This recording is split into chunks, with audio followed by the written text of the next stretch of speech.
Yes, good afternoon. Before I go back what I'm doing, I want to write a little bit in my story.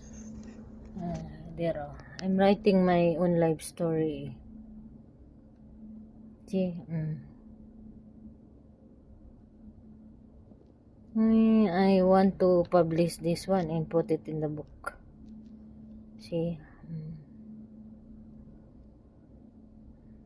I'm already in chapter 3. I need to write a little bit before I going back home. I need to cook fried salmon and rice for dinner. And I need to pick up the kids. I'm already starting on chapter 4.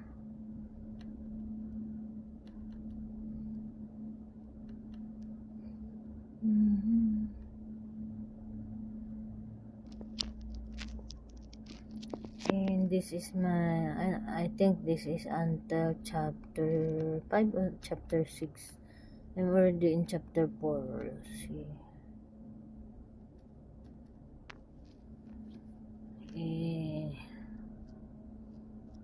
I need to set budget for publishing this one. For editing and publishing, but I try to edit by myself.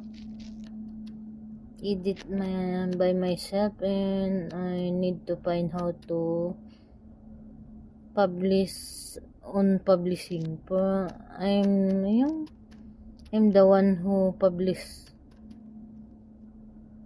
yung self-publishing. I need to find a company that I can do on publishing. No? I can publish by myself.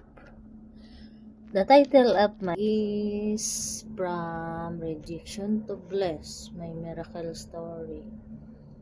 This is my I want to put it in the book. Publish and put it in the book. Anyway guys, if I finish this one and I was able to publish, I'm gonna inform you. I hope you gonna grab a copy. You buy a book. This is a true to life story of my own story. Bye guys. Happy Wednesday. Enjoy your day. Bye.